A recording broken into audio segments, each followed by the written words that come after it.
नमस्कार, मैं रवीश कुमार। अमेरिका के राष्ट्रपति ट्रंप ने कह दिया है कि भारत और पाकिस्तान के बीच लड़ाई के दौरान 5 विमान गिरे हैं। क्या भारत सरकार अब इसका खंडन करेगी? क्या देश आधिकारिक तौर पर कभी जान पाएगा कि ऑपरेशन सिंदूर के दौरान भारत के कितने विमान गिरे और गिरने वाले विमानों में रफाल था या नहीं? ट्रंप ने कहा कि हमने बहुत सारे युद्ध रोके हैं। भारत और पाकिस्तान के बीच गंभीर लड़ाई चल रही थी, विमान गिराए जा रहे थे। असल में मुझे लगता है कि 5 विमान गिराए गए। ये दोनों परमाणु देश हैं और एक दूसरे पर हमला कर रहे थे। यह एक नए किस्म का युद्ध है। भारत और पाकिस्तान एक दूसरे पर हमला कर रहे थे और यह टकराव बड़ा होता जा रहा था और इसे हमने ट्रेड से रोक दिया। हमने कहा, आप लोग एक ट्रेड डील करना चाहते हैं, लेकिन अगर आप हथियार चलाते रहेंगे और परमाणु हथियार चलाएंगे तो कोई ट्रेड डील नहीं होगी। पहली बार ट्रंप ने 5 विमानों के गिरने की बात कही है। लगातार बोले जा रहे हैं कि भारत और पाकिस्तान के बीच ट्रेड रोक देने की धमकी देकर उन्होंने युद्ध रुकवा दिया और अब तो 5 विमानों के गिरने की भी बात ले आए हैं। पता चलना चाहिए कि इन 5 विमानों के गिरने का उस समय की रणनीति पर क्या असर पड़ा। क्या सीज फायर के पीछे इसका भी कोई रोल था? मतलब आप किससे क्या छिपा रहे हैं? 19 जुलाई को ट्रंप के बयान के बाद रॉयटर्स ने अपनी रिपोर्ट में एक तस्वीर छापी है और उसके नीचे लिखा है कि जहां पर लड़ाकू विमान क्रैश किया था उसे घेरकर भारत के सुरक्षा बल खड़े हैं। लिखा है कि 7 मई को पुलवामा में लड़ाकू विमान क्रैश किया। यह कब हुआ और इसकी जानकारी क्यों नहीं आई? क्या यह सूचना चैनलों पर दिखाई गई? 7 मई को भी रॉयटर्स ने पाकिस्तान के हवाले से 5 विमान गिराए जाने का दावा किया था और अपनी खबर में यह बात लिखी थी। इसका भी जिक्र किया था कि भारत की तरफ से पुष्टि नहीं की गई है। हमले की सुबह 7 मई को हिंदू की विजेता सिंह ने लड़ाकू विमान के क्रैश होने की सूचना दी ट्विटर पर, तो ट्रोल विजेता सिंह पर इस तरह टूट पड़े कि बाकी पत्रकार भी इस खबर से पीछे हट गए। यहां तक कि हिंदू अखबार ने भी तुरंत खेद जता दिया और यह रिपोर्ट डिलीट कर दी गई।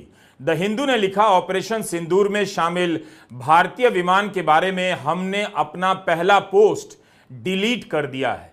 इतनी बड़ी घटना के बारे में आप कुछ भी नहीं जानते, ना आपको ठीक से बताया जा रहा है। कांग्रेस महासचिव जयराम रमेश ने ट्रंप के इस बयान पर कहा है कि फिर से व्यापार रोक देने की धमकी देकर युद्ध रुकवाने का उन्होंने दावा किया है और 24वीं बार दावा किया है। लेकिन इस बार एक नई सनसनीखेज जानकारी भी दी गई है कि शायद 5 जेट विमान गिराए गए थे। प्रधानमंत्री जो हाउडी मोदी और नमस्ते ट्रंप जैसे आयोजनों के जरिए डोनाल्ड ट्रंप से वर्षों की दोस्ती और झप्पी कूटनीति निभाते रहे हैं, उन्हें अब संसद में स्वयं खड़े होकर राष्ट्रपति ट्रंप द्वारा पिछले दिनों से किए जा रहे दावों पर स्पष्ट एवं ठोस स्पष्टीकरण देना चाहिए। तो आप कितना कुछ नहीं जान रहे हैं। अब भी 7 मई को ऑपरेशन सिंदूर लॉन्च हुआ, उस समय क्या हुआ?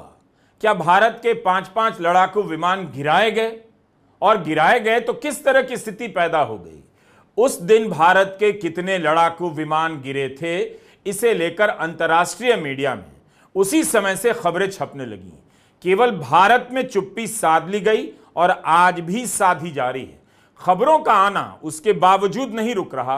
अब तो ट्रंप ने दावा कर दिया है कि 5 विमान गिरे हैं। द इकोनॉमिस्ट पत्रिका की इस हेडलाइन को देखिए। 16 जुलाई को छपी है हेडलाइन कि पाकिस्तान ने भारत के लड़ाकू विमानों को कैसे गिरा दिया। इसमें भारत के हिस्से से रिपोर्ट किया गया है कि गांव के लोगों को लड़ाकू विमानों की आवाज की आदत थी, लेकिन 7 मई को जिस तरह के धमाके सुने गए उसकी आदत नहीं थी। लड़ाकू विमान के मलबा मिलने और 2 भारतीय पायलटों के घायल होने के बावजूद सुरक्षित निकलने की बात इस खबर में है। गांव वालों के मुताबिक पास खड़े 2 लोगों की मौत हो गई। इसमें यह भी लिखा है कि भारत सरकार ने इसकी पुष्टि नहीं की। भारत सरकार पाकिस्तान के दावे का खंडन करती है कि 3 रफाल विमान समेत 6 विमानों को गिराया गया है। यह लिखा हुआ है इस खबर में कि विदेशों में जो सैनिक अधिकारी हैं वो मानते हैं कि 5 विमान गिराए गए।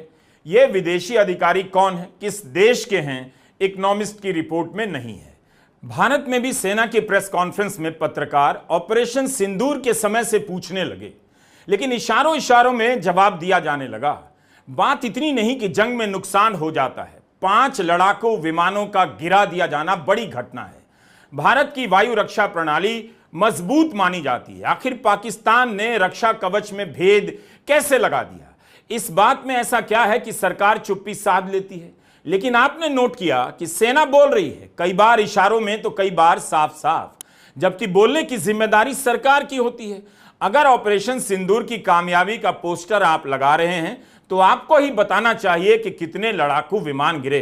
कुछ तो बात है कि सेना के एक वरिष्ठ अधिकारी नहीं, 3 अधिकारी बोल रहे हैं।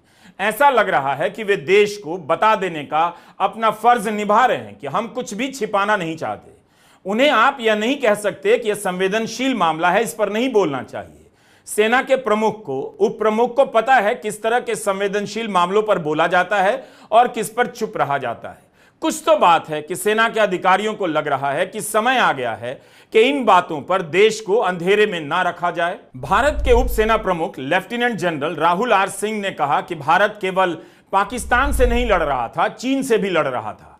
फ्रंट पाकिस्तान था, चीन उसके पीछे था। चीन ने पाकिस्तान को 81% हथियार पिछले कुछ वर्षों में दिए हैं। उपसेना अध्यक्ष ने कहा, हम तीनों दुश्मनों से लड़ रहे थे, जिसमें से चीन एक था, और चीन ने पाक को लाइव इनपुट दिए, रियल टाइम इंटेलिजेंस दी।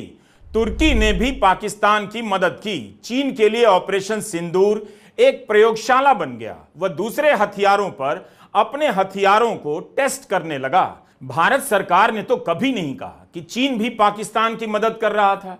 चीन का नाम ही नहीं लिया जा रहा है। लेकिन सेना इस सच को क्यों बता रही है? अगर यह सच है तो फिर भारत सरकार चीनी कंपनियों को निवेश में छूट देने की रणनीति क्यों बना रही है?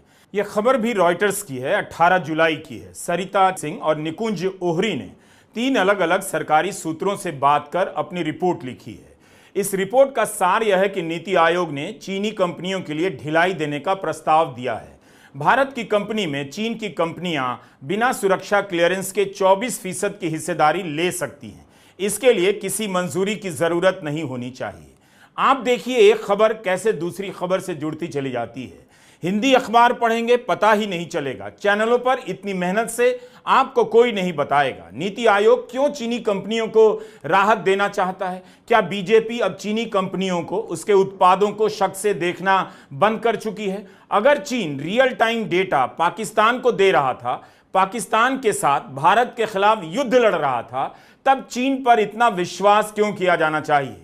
एक तरफ प्रधानमंत्री मोदी चीनी सामान के बहिष्कार का इशारा करते हैं और दूसरी तरफ नीति आयोग चीनी कंपनियों के निवेश का रास्ता आसान बनाना चाहता है। हम गांव-गांव व्यापारियों को शपथ दिलवाएं, व्यापारियों का कितना ही मुनाफा क्यों ना हो, आप विदेशी माल नहीं बेचोगे। लेकिन दुर्भाग्य देखिए, गणेश जी भी विदेश से आ जाते हैं। छोटी आंख वाले गणेश जी आएंगे, गणेश जी की आंख भी नहीं खुल रही है। होली रंग छिड़कना है, बोले विदेशी।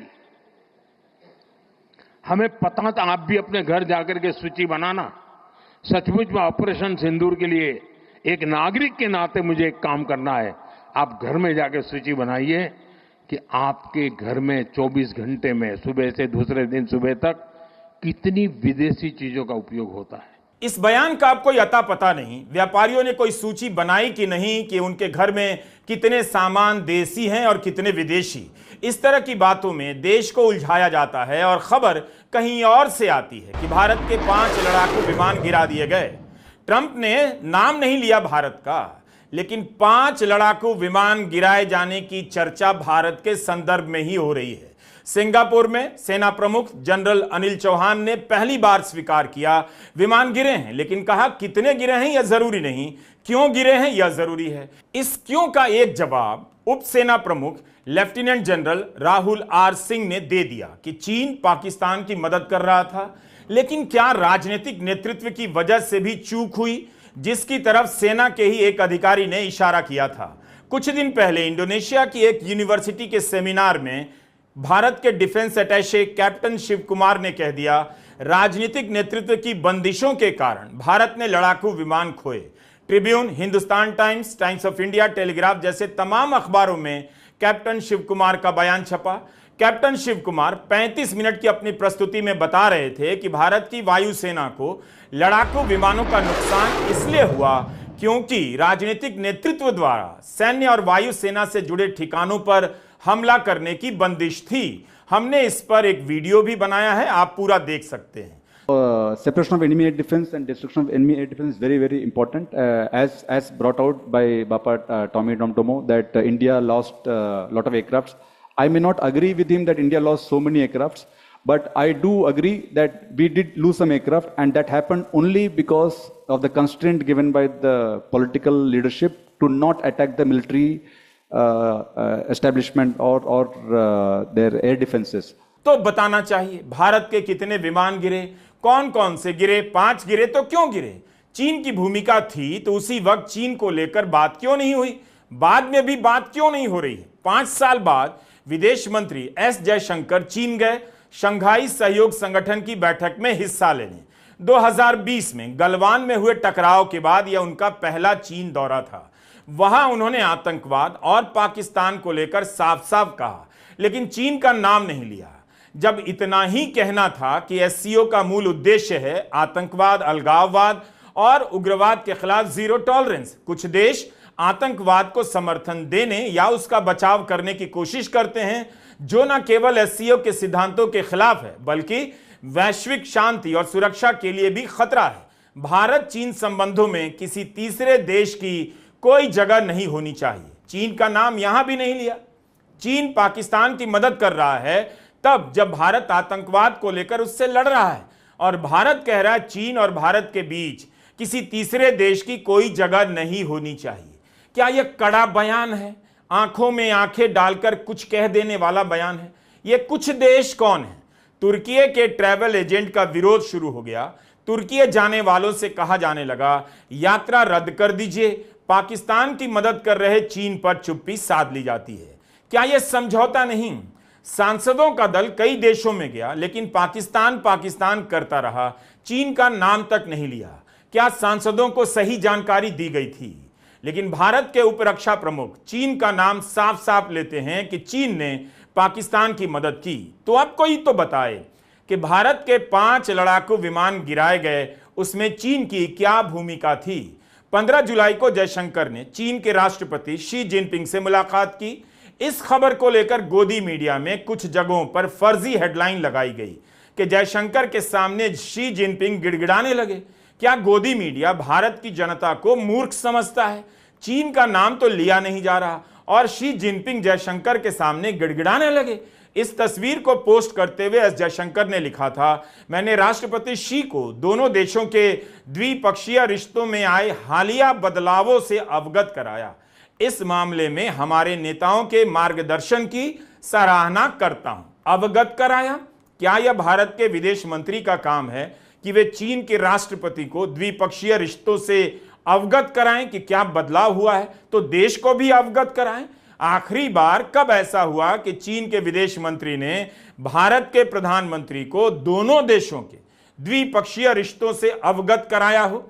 2.5 साल पहले फरवरी 2023 में विदेश मंत्री एस जयशंकर ने ANI के पॉडकास्ट में कहा था, मैं एक छोटी अर्थव्यवस्था होने के नाते क्या करूं? एक बड़ी अर्थव्यवस्था से जाकर लड़ाई मोल ले लूं? रिएक्ट करने की बात नहीं है, यह कॉमन सेंस की बात है। जयशंकर का बयान यहां समाप्त होता है। अब वही विदेश मंत्री शी जिनपिंग को भारत और चीन के रिश्तों के बारे में अवगत करा रहे हैं।